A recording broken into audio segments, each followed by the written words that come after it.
in the longest game of all time.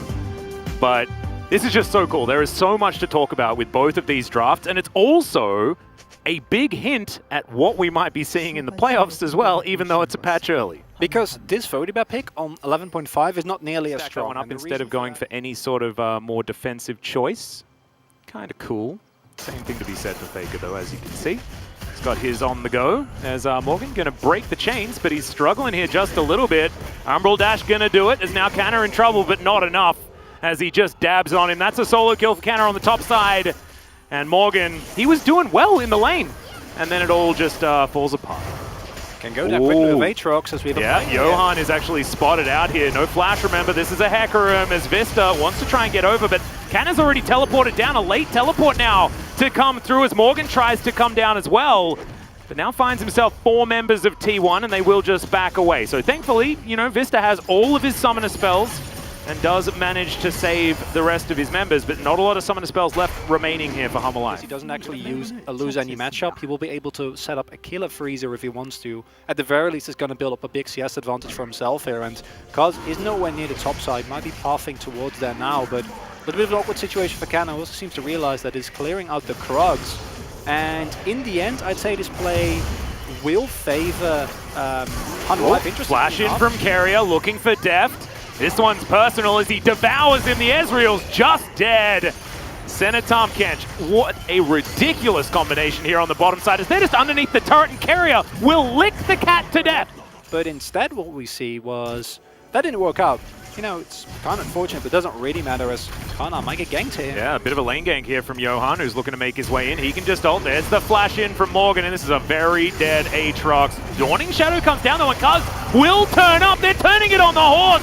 Morgan is going to be able to grab the Aatrox, but now he's got a big bear after him. Looking to try and lock this one down. Faker coming on in, but they're taking them around the Rosie as there's the barrel. And Kaz now lumbering towards the Gragas, and he will not have that body slam. Faker will pick up the kill. 1-4 now in favor of T1. Chovy's going to come over. The plates will go over to Faker. To Kaz. But just a bit more money here for T1, holding on to approximately that 2,000 gold lead. As Deft is going to get Abyssal Voyaged on. But he's got the zoomies, he should be okay. But final chapter coming on down here as Teddy just locks up the kill, and Deft had flash, had cleanse, used nothing and died. Right, like they don't see what the Orianna bow is, they get caught in a shockwave, a Yuumi ultimate on top of it. Like, as a Hanwha life, and this game is definitely not lost just through the sheer like wombo combo fighting power that you have. But if T1 keep it scattered a little bit, if they're able to position nicely enough, not group up while still using utility, they should be fine. Yeah, well, in goes the horse and the cat. Let's see what this can do. True Shot Barrage doing a fair bit of work as well, but oh my god, the Encore is fantastic. Shockwave eaten by all of the shields as Deft now tries to keep himself alive, but he cannot. Faker locks him down with an auto attack with a whole bunch of notes on it. Chovy getting chased down by a Carrier.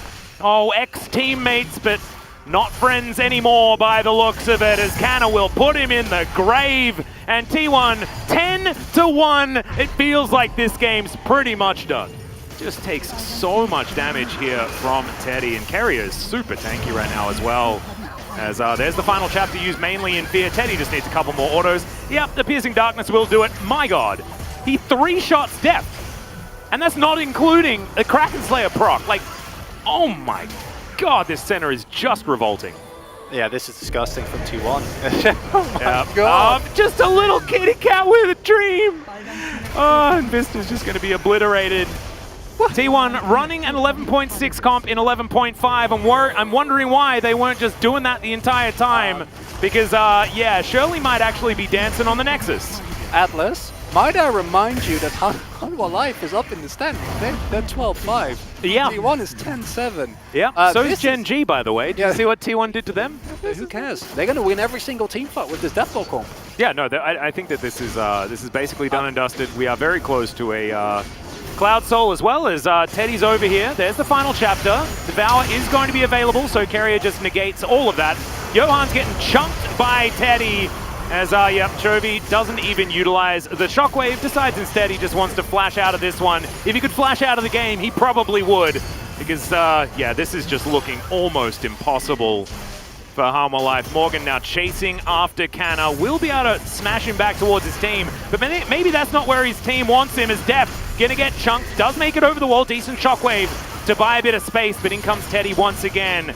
He's got more damage than a nuke right now as Faker throws out the ult. He doesn't really find too much. He may have found the Yuumi, but the Yuumi died in the blink of an eye. The Ezreal doing exactly the same thing. 6-0-7 for this Senna. Looking to make it 7-0-7.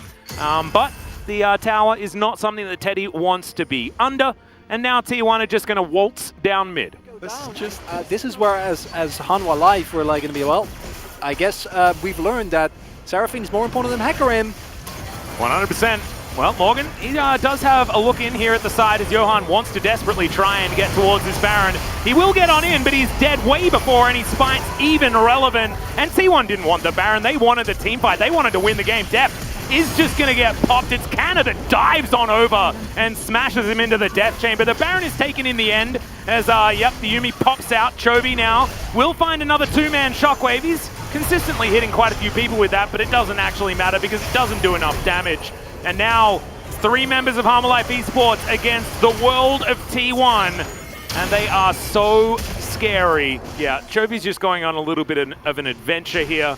Wants to see what it's like on the T1 side of the Rift. And in the meantime, yeah, Kerry is just going to stop any potential backs. And I think this game's just done. Faker, surprise, out of the brush. Very, very dead. Chovy, Vista, of course, is going to be going down as well, as they're just going to follow him around as Kerry he's going to do the...